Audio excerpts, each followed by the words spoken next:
All right, I am now joined by your 2023 8U Division City Champions, Ginn Elite Speed Demons. All right, I want to find Coach Nick Davis. Come on up here, man. Join me. Wow. You know, I'm going to echo what I just told Coach Micah. You know, this game right here, have not seen a championship game like this. Both of you guys brought your A game, coached to the last whistle. You guys really brought the best out in your kids today. You know, you've been grinding it out all year. You guys just played against the defending city champs, and they really put the pedal to the metal, had you guys step your game up, and you guys really went out there and withstood the blows. And when you got that ball, anytime you got the ball, whether it was 29 seconds, 10 seconds, you guys made something happen. Absolutely. First and foremost, I want to give I want to shout out the East Cleveland Chiefs and their organization and their team. They came ready to play. They got a great team, a good group of staff over there, and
calling this Utilities Committee meeting to order. We don't need to call the roll because we're here for only an operational review. So Director, if you'd like to come to the table. And today we're going to be hearing operational review on Cleveland Public Power, as well as the Department of Public Utilities fiscal control. We're going to start with Cleveland Public Power. Good morning, Director. If you could just introduce your team. If you have an opening statement, we'll get right into it. Thank you. Good morning, Chairman, members of the committee, and thank you for the opportunity to present for the first of three, I believe, operational review hearings. With us today is Executive Commissioner Danielle Graham, Commissioner Ammon Danielson of Cleveland Public Power, Chief Financial Officer Catherine Troy, DPU, and Bernie Jackson, Deputy Commissioner of Cleveland Public Power. By way of opening remarks, thank you for having this. Certainly, thank you to all of the employees of the Department of Cleveland Public Power and Fiscal Control for continuing to put our customers first. It's something that we take pride in. We work very hard at doing. It's not always easy, but without the employees and the teams that surround us, we wouldn't be able to do too much. Also to our customers who trust us with delivering high-quality services at a reasonable price, we certainly want to thank them at every opportunity that we can. By way of Cleveland Public Power in 2023, the big takeaways or updates for council that I would have are the rate study, which council gave us the authority to go out and seek a vendor for. We are in the final phases of getting that under contract and the very beginning phase of sharing information in an effort to get council a very comprehensive rate analysis and recommendation for our customer. The collective bargaining agreement with Local 39 was ratified by council last Monday. Thank you for that. That was a tremendous effort on behalf of all of us to get something that we all collectively believe will continue to put our customer first. I mean, that's what we're doing. That's why we're here. And that was the focus of the negotiations and the final contract. The only other update I would give, a lot of calls and comments about the Utilities Amnesty Program that council gave us the authority to do in May. The first phase of that was completed in late September, early October, which was specific to the outlines of the legislation and the compliance of the ARPA dollars. Happy to report that over 1,500 customers were eligible to pay. Over $1 million has gone to those customers' accounts. In October, another round of letters went out to eligible customers. Approximately 1,300 letters were mailed in the month of October. We've already received over 400 back. So it's our intention to obviously get those dollars into those customers' accounts and help those customers who are facing potential disconnection. That's what council charged us to do, and that's what we are charging all of our respective teams to accomplish in a timely manner and in compliant with all of the rules of those dollars, which is not difficult, but it's important. It's what we're here to do, so we will continue to do that. So, Director, you'd say the amnesty program has been a success up till now? Yes, Chairman. All right. Yes. Okay. Thank you. Director, if we can go right into Cleveland Public Power, I believe you have a presentation for us. The clicker is somewhere right there. Thank you. So I believe the Commissioner is going to take over. All right. Good morning. Good morning. Brief agenda, of course. Walk through that fairly quickly. But to start with the overview, I think, in terms of our mission, vision, and values, these have not changed substantially, but I think to sum up, my goal, and I think all of ours, is that we want CPP to be the best place to work and the best place to get power in Cleveland. That's all of those combined, and that is essentially our goal. We are, just a reminder, an enterprise fund. We operate based on what we receive from our customers. We are not part of the general fund of the city, and of course, mention as well, we don't have any outside shareholders. I only mention that because we do share a footprint with the company that does.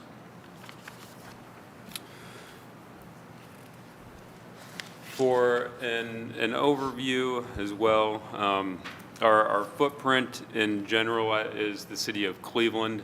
Our street lights cover the entire city of Cleveland. Our power customers right now, our distribution covers about 2/3. Certainly still some areas of Cleveland, which is to say the rest of Cleveland, that I would like to expand to at some point. But right now, that is our service territory.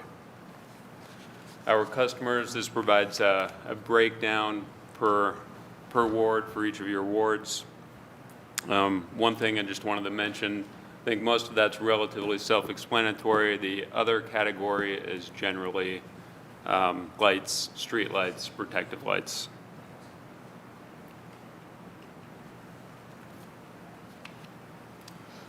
Our infrastructure, just at a high level, we get our energy from the larger grid. We don't generate it here, so all of the energy that flows in comes along these transmission lines from outside sources that we procure energy on behalf of our customers. That comes in at a high voltage, gets stepped down through fairly large transformers at these substations and onto our distribution lines. Those distribution lines are still higher voltage than your average residence, than your house would be. And then along those 900 miles of distribution lines, we essentially have an innumerable amount of line transformers that further step down to that voltage that runs into your house. The finances of CPP are fairly stable. Those bond ratings have been consistent for years. Those ratings essentially impact our interest rates and help us get reasonable rates when we do go out for a bond. Right now, our largest expenses go to purchased power, and then about 10% to capital, which comes right now from our budget. We'll have a bit more on power costs in a couple of slides. Our employee breakdown, simply put, we are part of Cleveland. We are Cleveland. The majority of our employees are residents of Cleveland, and overall our diversity reflects that of the city that we serve. Our charges, and we'll have a further breakdown on this or an example of this in a second. First thing to point out is that electricity charge has not changed since 1984. That fixed rate goes to things like hooking up new customers, building power lines, transformers, repairing, rebuilding. That's our infrastructure, our overhead. The energy adjustment charge, when I mentioned earlier that we purchase power for our customers and that comes in on transmission lines, the energy adjustment charge is for that power to be delivered to our grid. And that is, as we saw under the financial metrics, that is the bulk of our budget costs at the moment. And then finally, there's that kilowatt hour tax. This is a state excise tax that we are required to collect. So a sample bill, a couple of points about this one. Again, since 1984, our rates haven't changed. For that kilowatt hour charge right now, for a residence, that's about 6.5 cents for winter and about 7 3/4 cents per kilowatt hour in the summer. The energy adjustment charge, one thing I'd like to point out about this, in addition to just being a pass-through, so on the one hand, our call it infrastructure cost has stayed, or charge has stayed consistent since 1984. The energy adjustment charge and the cost of energy behind that has gone up by about 240% from 1984 to 2022. So that's generally going to be a higher part of the bill just because the cost of energy and delivering that to our grid has gone up so much over that time frame. And then finally, as mentioned, there's the kilowatt hour excise tax. That comes out to about half a penny per kilowatt hour. I think it's 0.465 or something like that. Okay, on to our intern apprentice program. Wanted to highlight this. It's essential to our utility, and it's also just in general a strong partnership between us and our community. We work with and recruit from local high schools. We recruit local recent graduates. This is an amazing opportunity for them, and again, very important to us as a utility. They start out as interns, transition to student assistants or intern apprentices before beginning that apprentice program. I think people are used to thinking of apprentices as kind of beginners.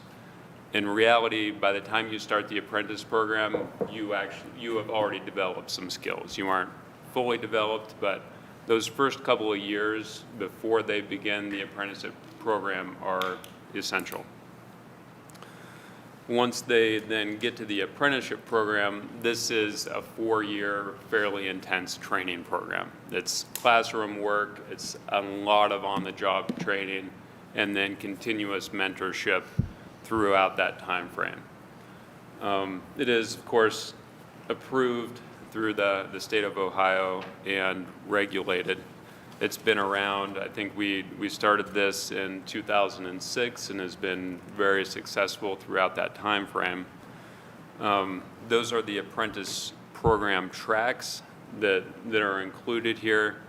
One thing I just wanted to point out, these are all very good careers and well-paid, very high-skilled, and again, just essential to us and a great opportunity for them.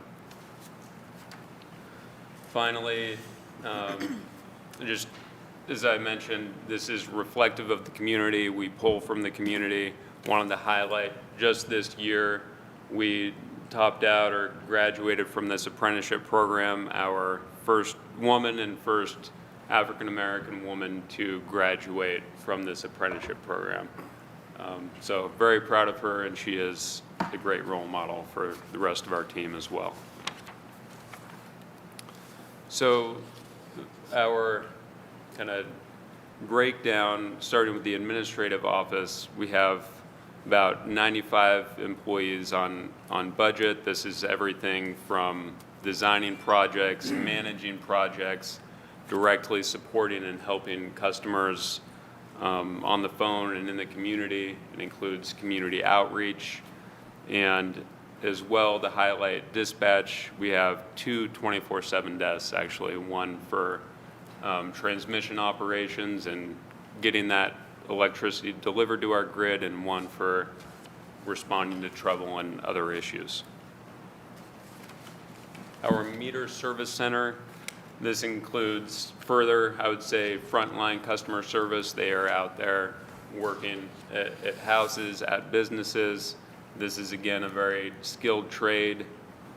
They certainly provide some troubleshooting and meter installations, retrieve meter readings. That meter service center has about, over, I'm doing my math right, over 1,000 installations so far this year. This is as of September. Expect that to climb throughout the rest of the year, and I know we've had and are working on a couple of larger apartment buildings right now. One thing I just wanted to point out, part of that number, so that's generally new customers, some converted from our competition, and we have seen an uptick of that, particularly over the summer. So proud of the work that they have done. For operations overall, this is certainly the largest part of CPP. If you see people in the field, it probably comes from this group. They are the first to respond in a storm, help recover lights, electricity. They set up new lines, new transformers. They work in substations. Again, this is an accomplished, highly skilled group, and this is the group that is generally training that next crew, next generation of apprentices. Finally, for some of our metrics, we stay on top of our bills. That's a well-established machine at this point. One thing I wanted to point out there, for the amount outstanding over 180 days, that is both a priority for us to keep that number as low as possible, certainly for the health of the utility, but also for those who are struggling. As of, I think it was yesterday, November 1st, Ohio's winter HEAP program began. We do collaborate, we work with them, we work with other local community opportunities and charities to help customers. So that's the last bit for me. Do you have any questions or comments? All right, thank you. Just a couple from me. With the apprentice program, once somebody has completed the apprentice program and becomes a lineman, how, I know what I want to say, I just want to say it the right way. Is it a profitable amount of money that you could make as a lineman? Yes, that's a good question. So there are a couple of different buckets there. That I think the most demanding role is that of senior linemen. In 2024, they will be making more than $40 an hour. Leadership roles following that, like foreman or line leader, make more than that, into the upper 40s. And then like the low tension linemen, meter readers, or meter installers, the meter crew, again, those are skilled positions, a little less demanding, but still highly skilled. Those are generally in the mid to upper 30s. Again, the upper 30s for the leadership positions. And then how long does it take to go through the apprentice program? Most of those programs are 4 years. Some of them, like the low tension lineman, is 3 years. All right, so if you're working with CMSD, and I'm also going to be under the assumption that you're not just working with CMSD, because there's other high schools and other kids out there graduating who aren't college bound as well.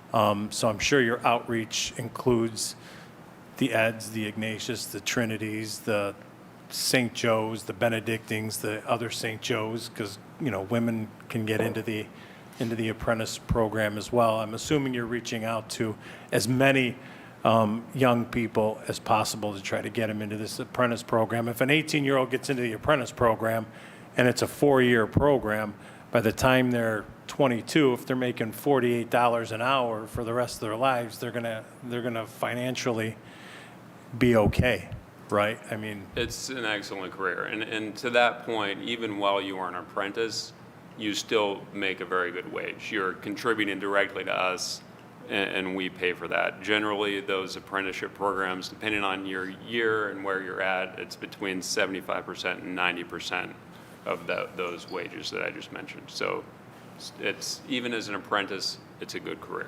all right, and then I just have 4 basic questions that I think all the operational review hearings are asking, and that is Cleveland Public Power performing appropriately according to the policies and procedures of the department?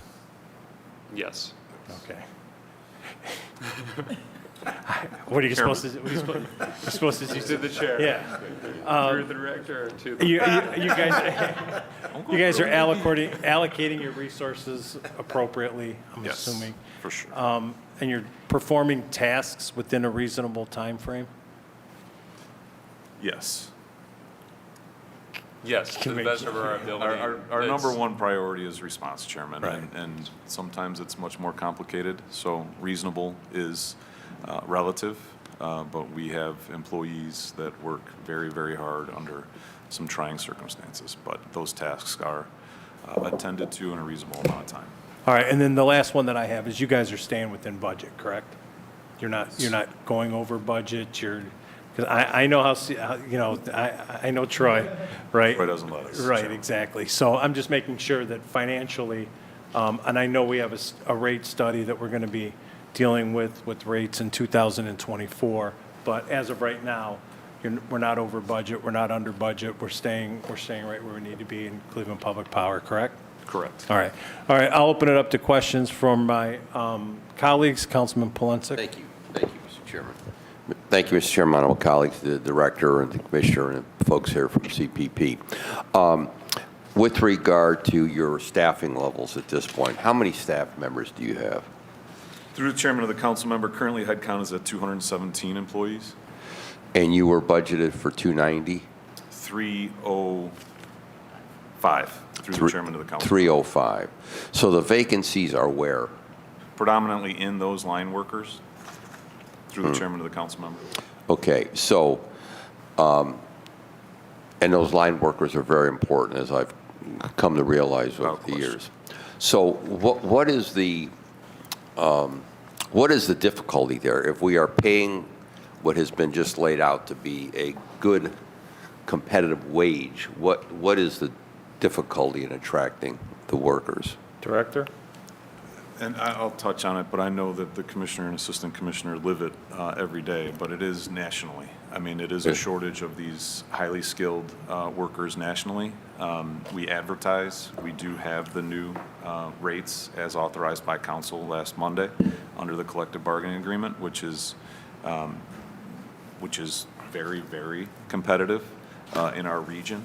But I mean, we do everything we can by way of advertising, job fairs, rates, have a safe working environment, leadership that's hands-on, working with them every day to show them, give them the support that they need.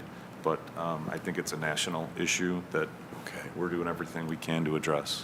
So then that takes me right into my next line of questioning, and the chairman touched on it, and that is trainees and apprenticeships, which to me then are very critical. And so the chairman indicated, because you really didn't give us a response, we know there's a partnership with CMSD, but take me through the steps. If I'm a student at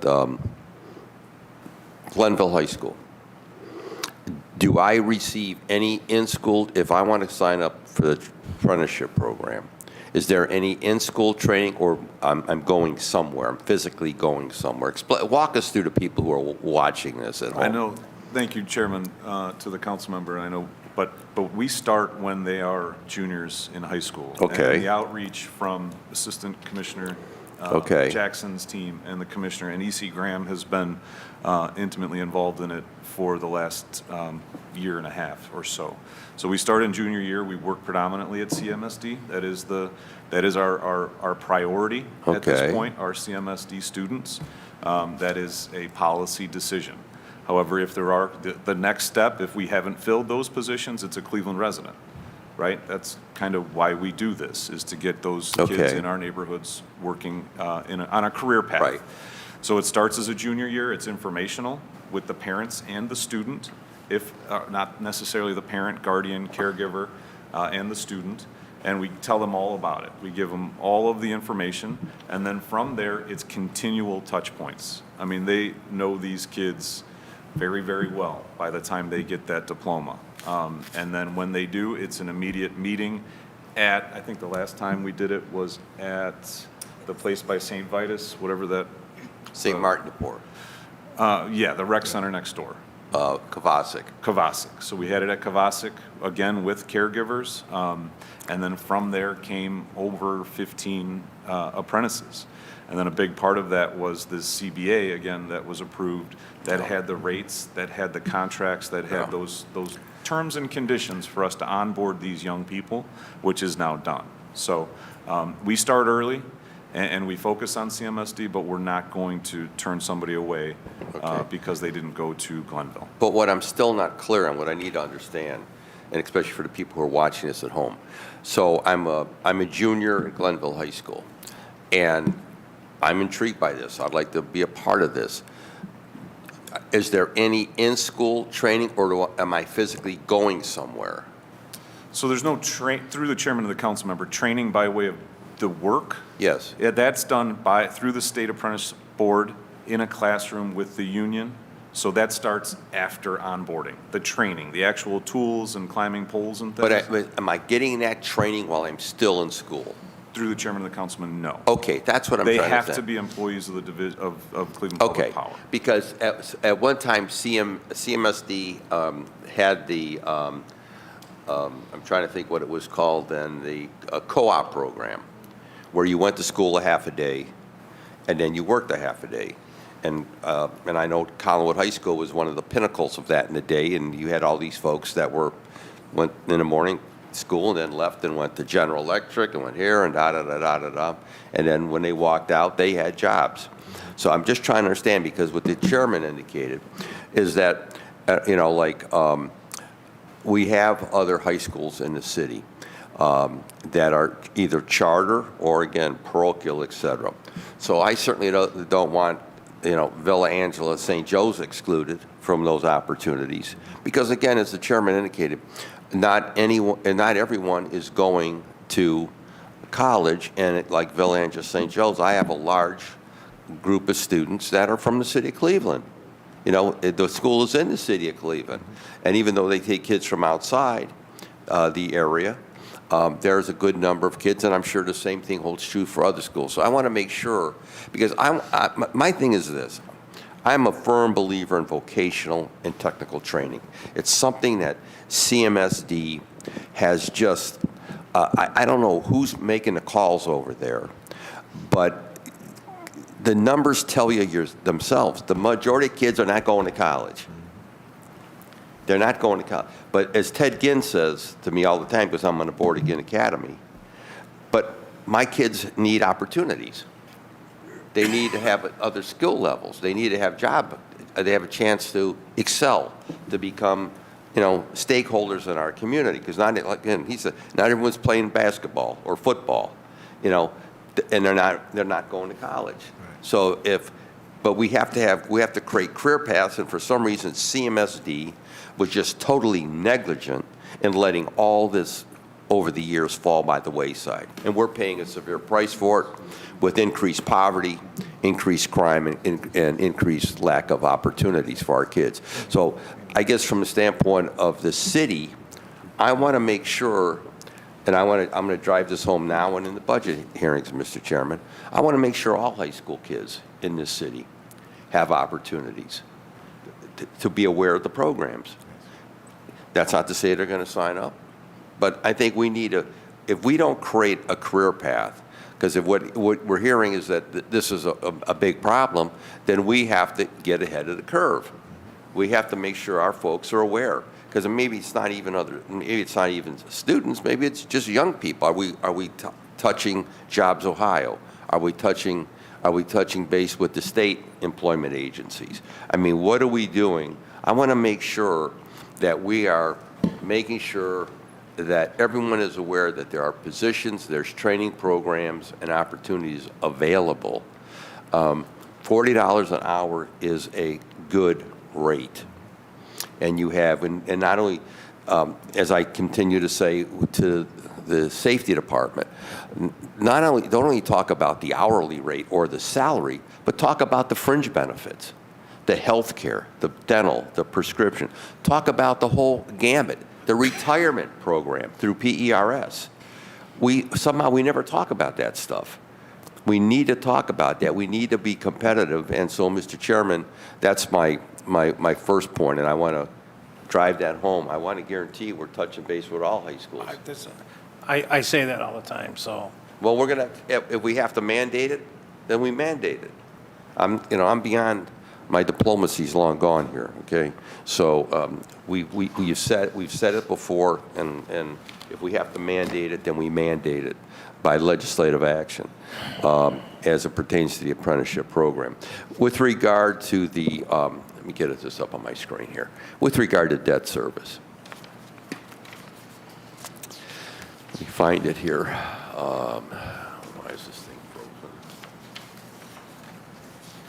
Well, it ain't moving. Okay, let me get it on here then. The existing debt. That debt goes back, I think it's, again, I'm looking for it, I think it was 151 million. Page 8? Here. Okay, right there, okay. That debt goes back how far? Do we know?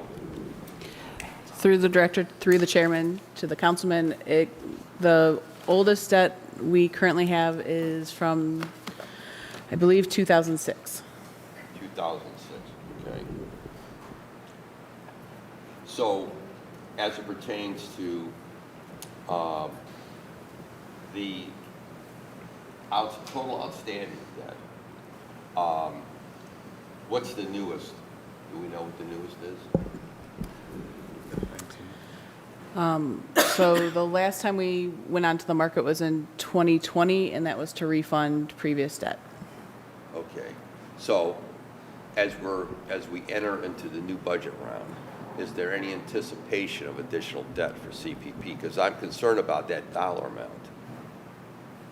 Through the chairman and the council member, we will not anticipate any additional debt in 2024. Okay. What we are keeping a very close eye on is that refunding in 2020 gave us some savings, immediate savings for 4 years, which will then crawl back up in 2025, which will be reflected in the 2024 budget that you will see in the mayor's estimate. Okay. Because there's nothing wrong, and to the people who are watching this home, as it pertains to refinancing, it's just if the interest rates in the market make sense, then of course then we should do that, whether it be water, CPP, or the city in general. But I'm just concerned as it pertains to revenue versus debt and the budgetary amount. We've got to make sure that Cleveland Public Power stays lean and mean. And I'm a firm believer in that. We are still in a very competitive mode, Mr. Chairman, and I want to again ask, and I would hope to get a good response back from whoever.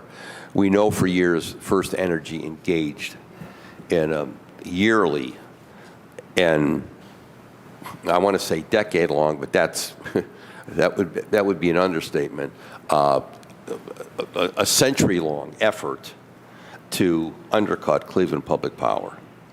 That was very clear, and it came out during the whole House Bill 6 investigation of First Energy's dastardly activities to subvert Cleveland Public Power.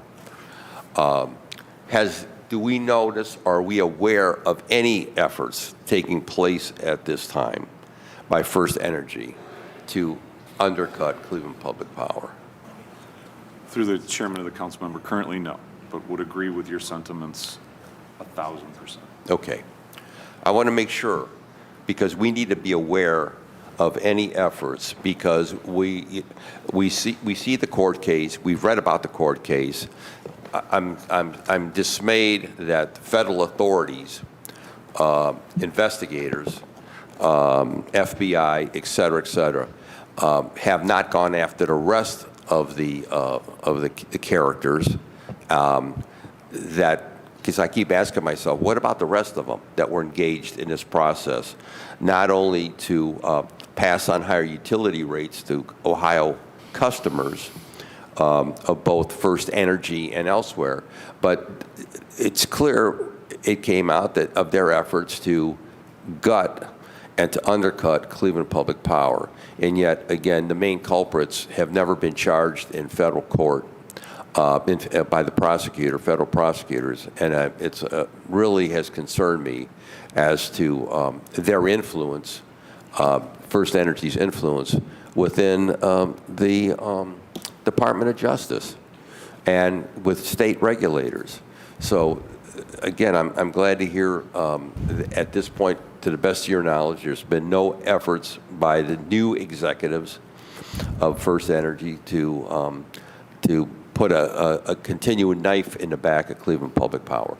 So, Mr. Chairman, I don't have to tell you, based on the map that you all have, the greater Collinwood area is the largest customer base for Cleveland Public Power. I'm greatly concerned about the system, the viability of the system. I'm greatly concerned about the city's ability, CPP's ability to respond to storm conditions and outages. And when I hear about the vacancies and line crews, it only reinforces that we have to figure out how to step up the training programs, the apprenticeship programs, because if not, Mr. Chairman, we're not going to fill those critical jobs. And we're going into winter. And also, I don't know if it's just me, but it seems that we're getting more crazier storms coming through the city. I mean, just bizarre storms coming through, that we have never experienced before, and at least not in my memory. And we're, severe damage. And those of us that are heavily treed wards, we experience that firsthand. So my last point is, as it pertains to preventive maintenance, Mr. Chairman, within the budget, with regard to tree trimming, outside tree trimming, where would that be within your budget?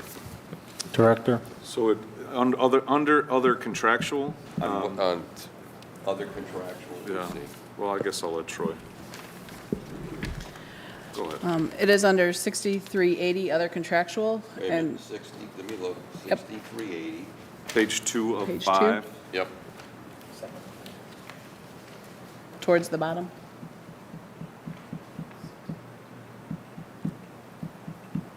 Yeah, I'm looking here. Okay, I got you.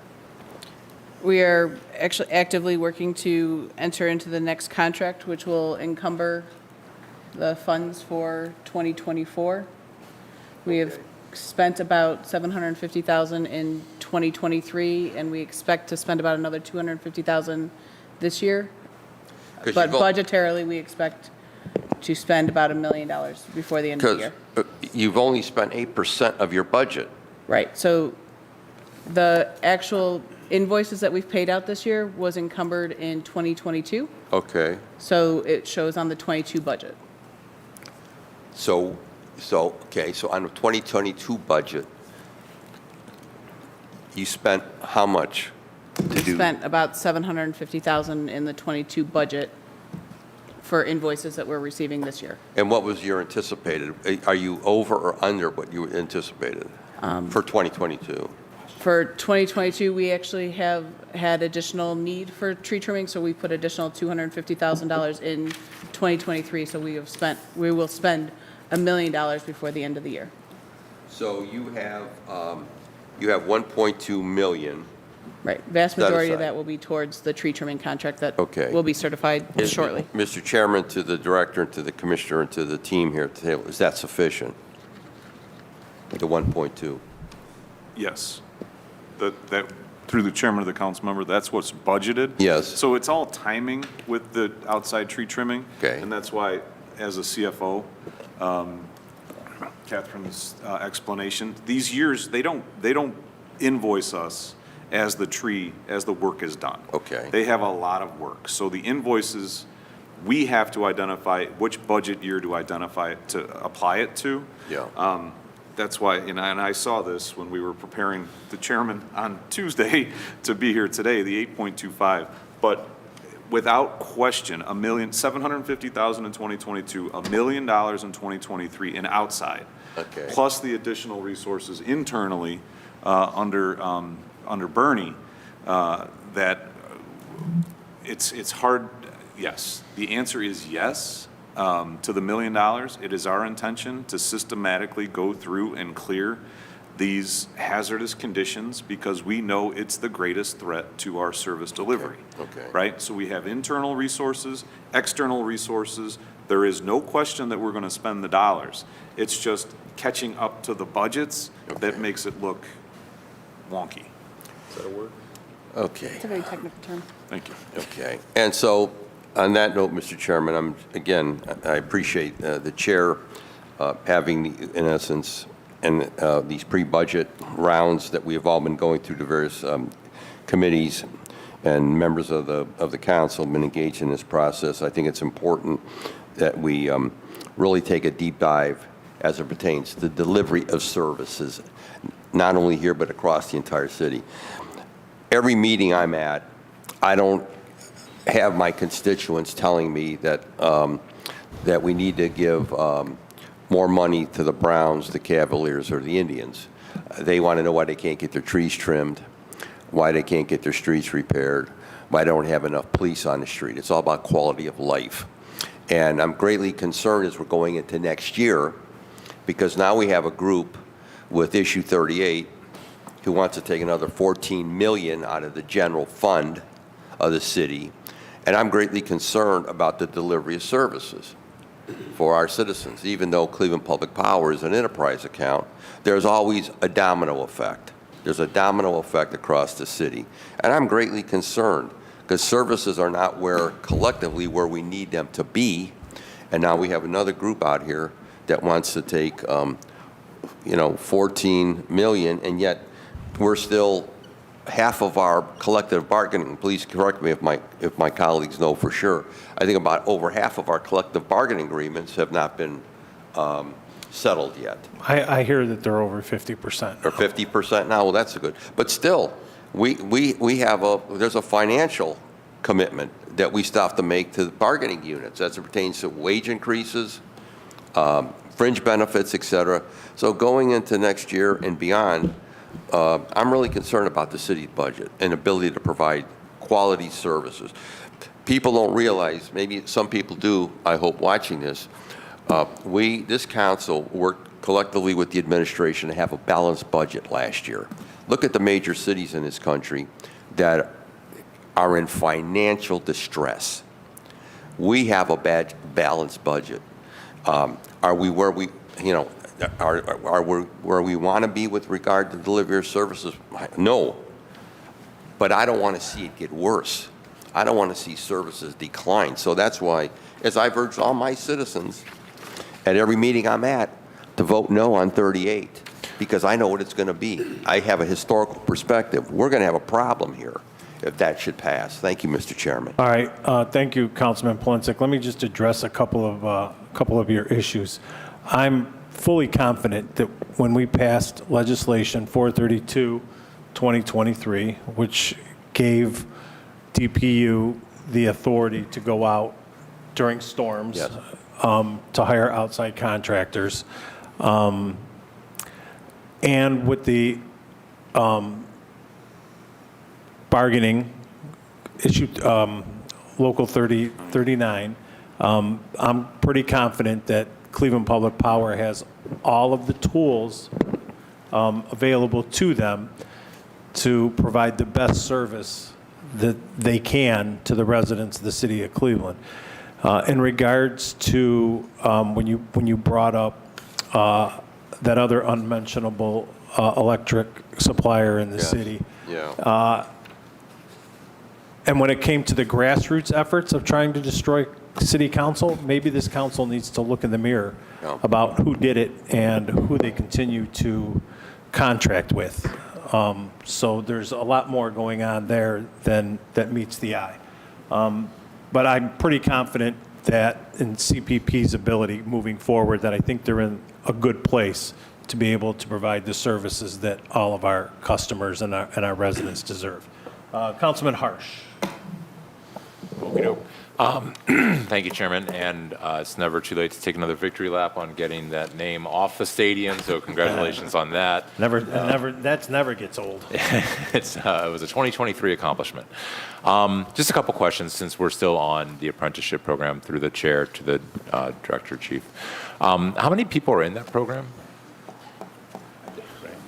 30. I will defer. I want to say 36, but Bernie or Commissioner, Through the director, through the you don't chair have to go the- through me. Yes, Just through the okay. chair To the councilman. to the council. Currently, we have probably around 36 individuals, and that's including the apprentices and the students that will become apprentices.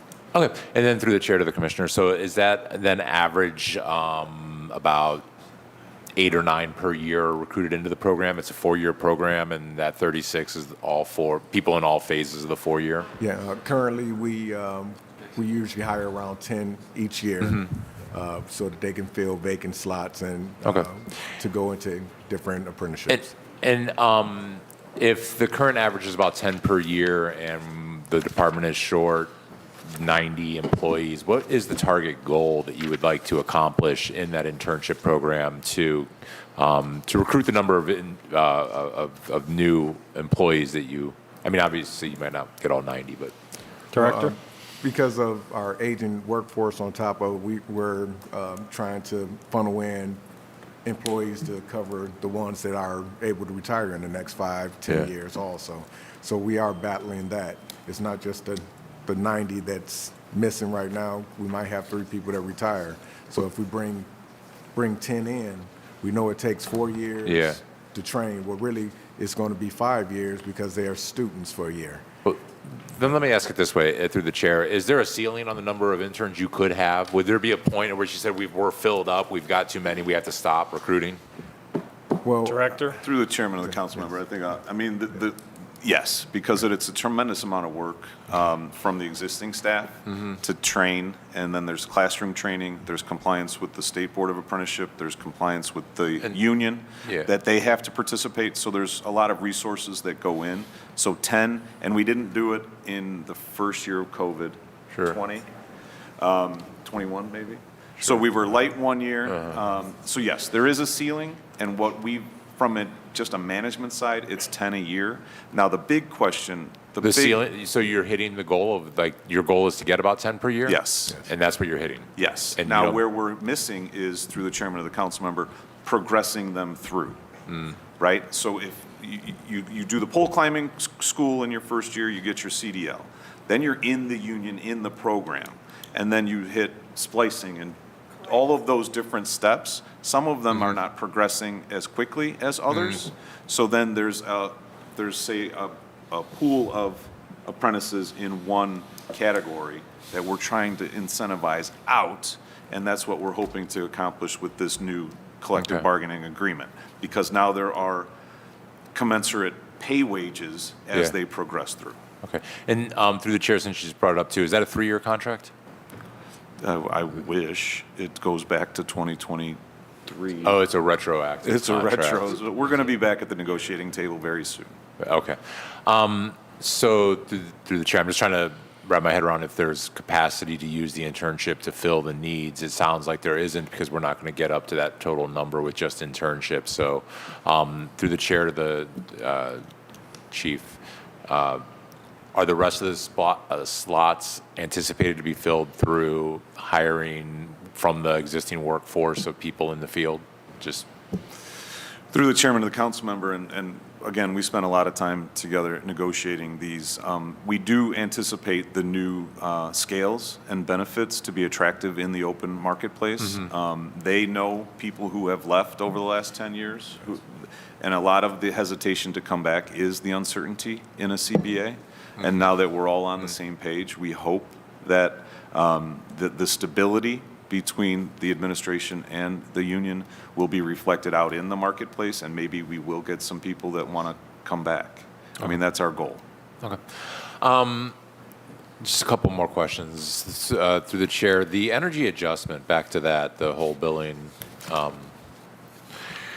So I understand that we haven't raised kilowatt hour charge in 40 years, which is pretty hard to believe. But I also understand that the cost of buying energy for customers has gone up, and that's reflected in the energy adjustment charge. So, through the chair, is the energy adjustment charge distributed proportionally based on kilowatt hour, or is it split evenly to everyone? How is that calculated? And I apologize if I missed that. It is by consumption, so it's the same as the base rate. Okay. We have made a tremendous effort to not fluctuate the EAC, so there is consistency in our customers' billing, right? So there's some months that we're short, there's some months that we're long, but it's our objective to keep it stable, so our customers know the bill is directly reflective of the amount of power that came through that meter, right? So Okay. the EAC has not changed. and it's based on consumption. I hope Okay. that answers your question. It does, yeah, Okay. yeah. Okay. Then just a few more questions. The amnesty program, I believe we started off with that, and you said $1 million has been spent. And then I also saw that accounts due over 180 days is about $4 million. Would that be $5 million if not for the amnesty program? Was the amnesty program chipping away at those, that $4 million that's currently still outstanding, or were these different customers who took advantage? Chairman, to the councilman, I would say it's different. 180-day arrearage is typical in utilities. A lot of people, unfortunately, are trying to pay the bills and they wait until they get a letter or something. So the amnesty program, as council wrote the legislation, was for those on pay arrangements facing disconnection. So somebody who's 180, a typical customer who's 180 days in arrearage has not been incentivized to call us to get on a pay arrangement yet. Okay. Because there hasn't been that severance process instituted. So I would say they were different. The $4 million 180-day is not overly concerning from a financial standpoint. It's typical Okay. of a utility. On that point, Yeah. Director, 180 days is still, half a year. So how long do we allow people to go before we start that process of disconnecting? And would it behoove us, and would we be able to collect financially if we started that process a lot earlier? Through to the chairman. So it is a monetary threshold that begins the severance process. So a typical, as outlined on page 11, a $70 a month bill was for last month. So 180 days, yes, it seems like a long time, but in terms of a lot of our customers, they don't pay all of it on a regular basis. So we try to be very cognizant of the struggles of our customers, right? So if we shorten the amount and institute the severance process sooner, we're going to have, that's a tremendous strain on the operation, and it's a tremendous strain to our customer who's deciding whether to fix the water tank or pay the bill, right? So there is no magic number. It is something that historically we've come to. The 180 days is a financial metrics that's used across utilities. But our severance process is what we have established based on past practice to be most accommodating to our customer and not overly make Troy mad. Sorry. Yeah, that's okay. All right. Good. Yeah. And then I think my last question was on the tree trimming. So if I wanted, through the chair, if I wanted to cut down a tree in my yard, I would have 5 guys in my yard within 24 hours all underbidding each other to cut down the tree because cutting down trees is easy. Would it be correct to assume that people trimming around power lines have a higher standard of expertise and requirements than the guys who want to cut down all the trees in the street? Chairman of the council member, yes. Okay. And then through the chair, do we have a harder time getting those contractors? Is there a shortage in that work too? National labor shortage is kind of a story, right? Are we having a hard time getting qualified tree trimmers for that work, or do we have those accounts are squared away and those people are ready to go? So through the chair, we just filled our last position for a line clearance worker. So we've got a full crew there. It Okay. is He's talking a about skill. contract.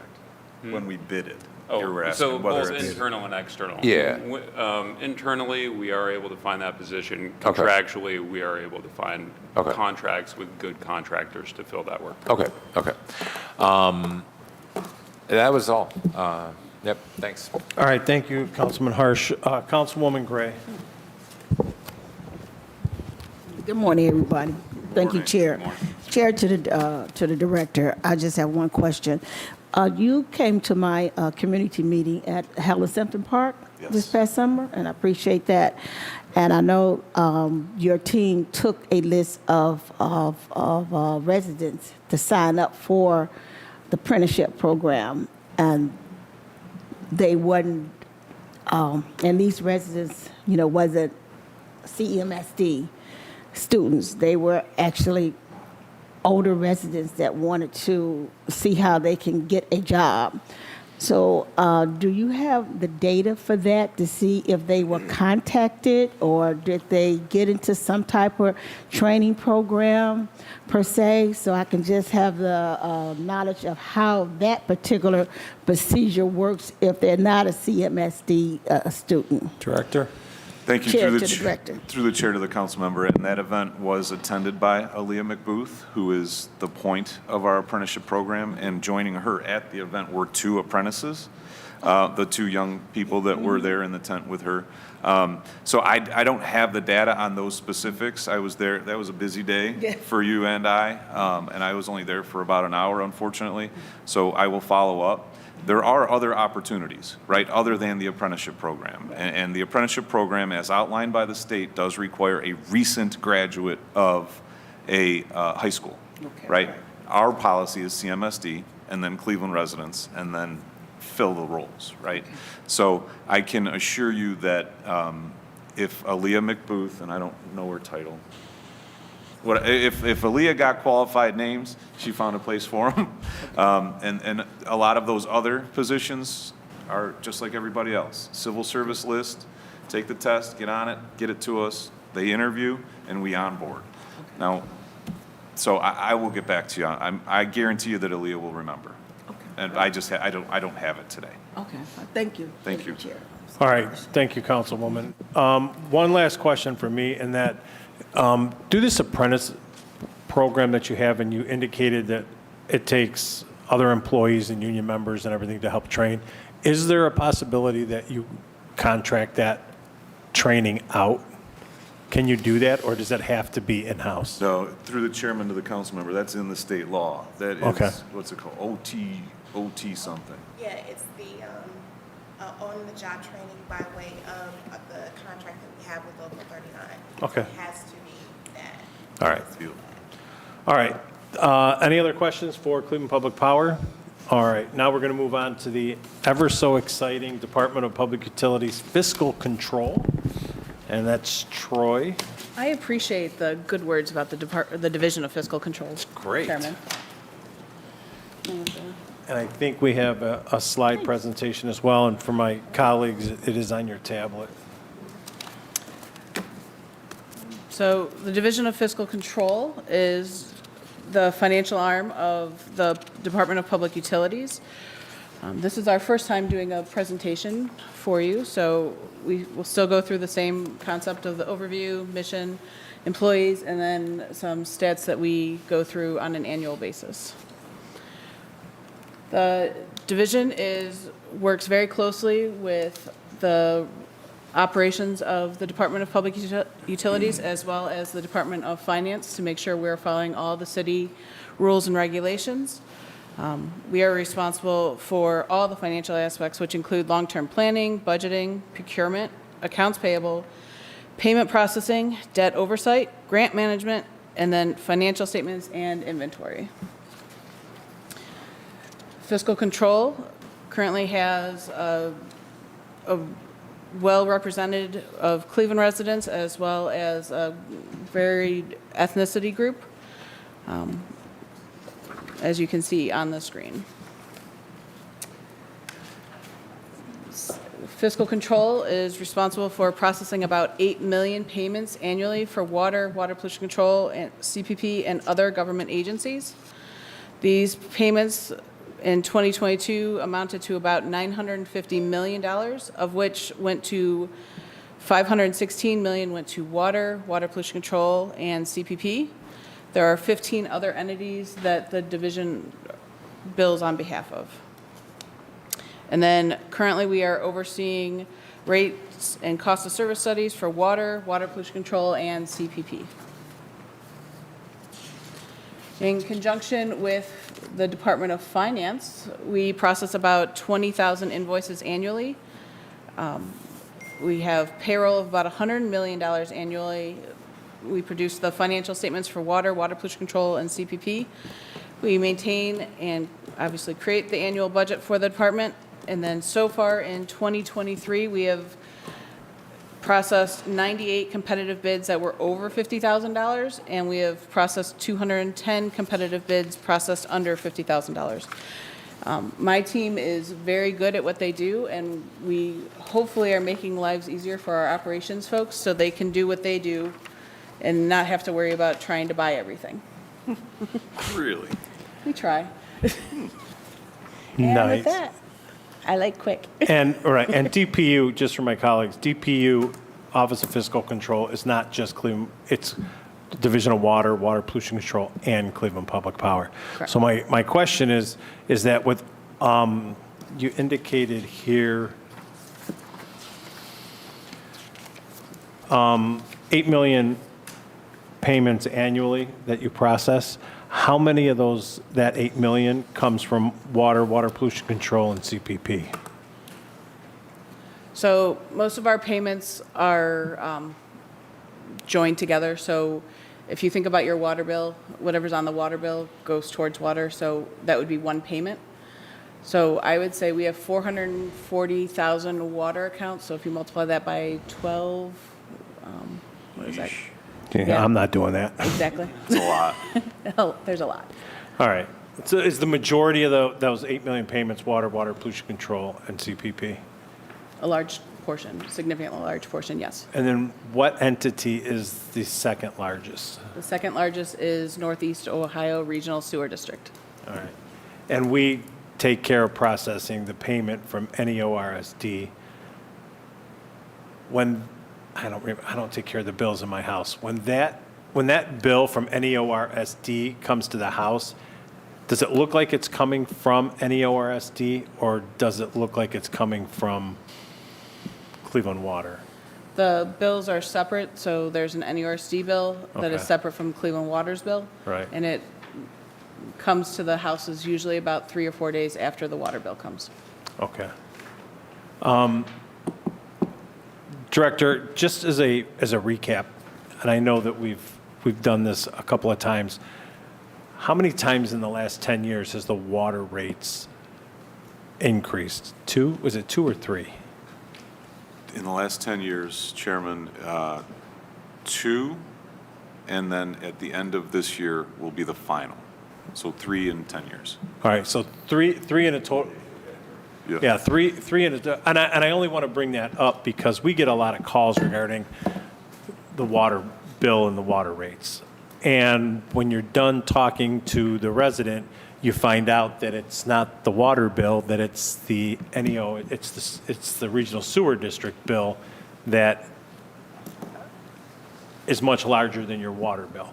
And people call and complain about, oh, my water bill's so high, my water bill's so high. And then we have to just break it down between, hey, look, do you know the difference between your water and your sewer bill? And I don't think many people do realize the difference between their water and their sewer bill. And that's why I asked that question.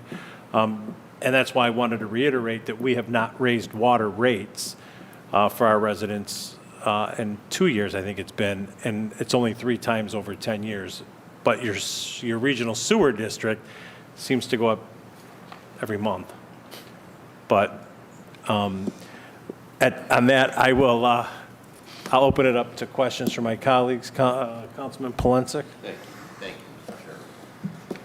Chairman. Turn your mic on. And to who can ever answer the questions. Of the 950 million, which is processed, in the presentation, 560 million of that is remitted to water pollution control and Cleveland Public Power. So the rest, a portion of that is going to go for waste collection, correct? Correct. And then what else? The sewer district and those other 15 municipalities that we do bill for in Yeah. the suburbs, whether it be sewer or waste. Okay. So then, as it pertains to waste collection, do we know what the outstanding accounts receivable is for that? Director? I do not have that available. But you would know what that is. Yes. Okay. So if you could provide that to us, I think it'd be helpful as we go into the budget. And then with regard to the money collected. So I write out a check every month, and I send it in for my water bill. Once you receive that check, where does it go? So we have a group that actually processes all the checks. So they open up the checks, they scan them. Those are digitally deposited with the bank, and then we maintain those checks until everything is cleared. And then at that same day that we are scanning the checks, they're being posted onto your account, so it shows that you are paid and we are good to go. So you're making a deposit into a bank for water, for water pollution control, and for CPP, separate accounts? All the deposits are made into one account, and then we move the money on a daily basis for water pollution control, CPP, and waste collection. And then monthly, we are sending wires or checks to the 15 other entities. Okay. Do you know what bank are we depositing the money into? I believe currently we are using Huntington. Okay. Do you know if they're current with the Community Reinvestment Act requirements? I do not. That is a question for Division of Treasury. Okay. They're in charge of all of our banks. So again, to the administration going into the budget, this is going to be a big issue with me because of the redlining that's going on in the city, that we need to deposit city dollars into banks and financial institutions that are making loans in the city of Cleveland. There shouldn't be $1 going to any institution that is not making loans, mortgage loans, rehab loans, car loans, I don't care what it is. That not a nickel should be going to any institution that's been redlining our neighborhoods. And I'm going to be insistent upon that because I continue, Mr. Chairman, to deal with that issue. And I don't know what Huntington's practices are, but I know my own experience dealing with Key Bank, we're not good. I've heard from other residents, other businesses of dealing with, and especially minority businesses and individuals about not being able to get loans in the city and yet bankable. So I want to say this to the administration in general and to my colleague. This is going to be a big issue with me during the budget process. We cannot, I'm going to quote my dear late friend Fannie Lewis. She had a great line. I think she picked up as a kid and from Memphis, Tennessee. I think about it all the time. She had a favorite line. She said she wasn't going to fatten frogs for snakes. And every time I heard her say it, I loved that line. She's not going to fatten frogs for snakes. And so at the end of the day, if we fatten people who are not helping our neighborhoods, then shame on us. Then shame on us. And I'm just $950 million we're depositing in banks or bank. We need to know that bank or banks are listening to us. I'm assuming we're making interest on those deposits. I'd like to think we are.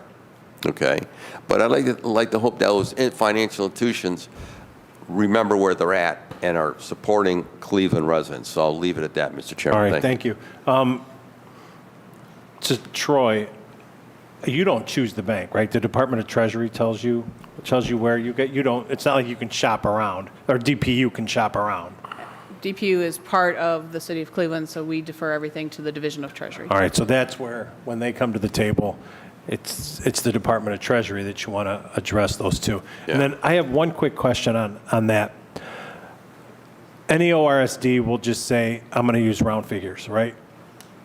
$1 million a month is owed to NEORSD for sewer bills. You only collect $800,000. We're not on the hook for that additional $200,000, are we? I mean, No, we send the $800,000 over to them. and then that's on them that we're not their collection agency, we're just their billing agency. We are their collection agency to a certain point, yes. Explain that. They need to explain that. So under the billing agreement, Chairman, to the council members, so we do the billing for and the collections of. So the arrearage notices come from us. They're all in the same system, right? It's all based on, one, it starts with the consumption through the meter. That establishes the bill for both. We send both under an agreement, contractual agreement, on behalf of the sewer district in their name, with whatever is owed for them. And then the collections process, if they're late on either one, starts, right? First letter of notice, and then the second, and then the door hanger, and then the disconnection. And then Cleveland Division of Water does the shutoffs for NEORSD, or do they do their own shutoffs? Cleveland Division of Water. I mean, you can't shut off a sewer. So in the agreement, in certain circumstances, the water could be shut off for non-payment of a sewer bill. All right, so somebody could be behind in their sewer bill, right?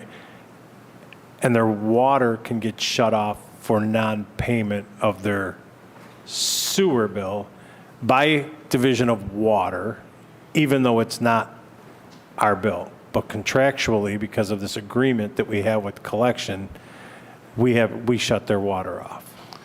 In certain circumstances, but usually if they're behind on sewer, they're behind on water. as well. We don't want to talk about behind on water bills. We're just talking sewer right now. Right. All right. But yes, under the And it's agreement. And it's not a good look, because then it looks like the Cleveland Division of Water is shutting your water off when it's more of a regional sewer district problem. Correct? Correct. All right. Councilman Harsh.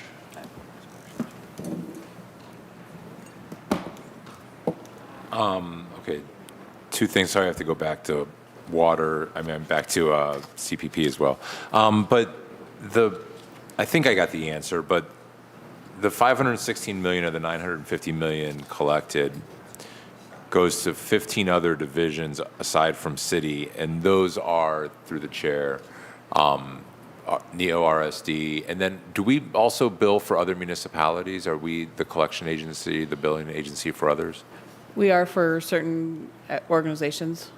And So- through the chair, who are those? Are there broad buckets, like a couple first ring So suburbs? some or- that I can think of are North Olmsted, Euclid, Bedford. Sure. North Olmsted Sewer. Yeah, all of them are the Bedford, sewer.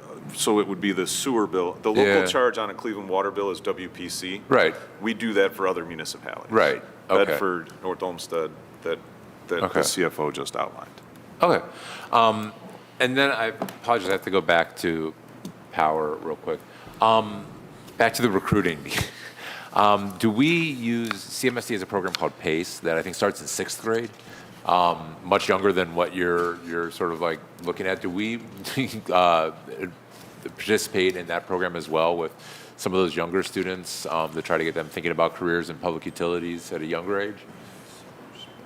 I don't know about PACE specifically through the chairman of the council member, but the STEM program at Cleveland Water, the summer sprint or the solar sprint through CPP is for those younger students. Yeah. If you wanted to explain that, the solar sprint, I don't know. I mean, it's just a program that we do for the young kids. Yeah. We're out all the time, and I forgot to introduce Margaret Jackson earlier. So Margaret's team is primarily responsible for outreach. They're at all the events.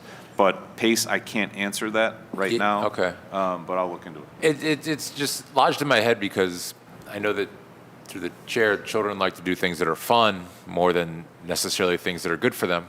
And climbing poles is fun, and driving big trucks is fun, and I don't know.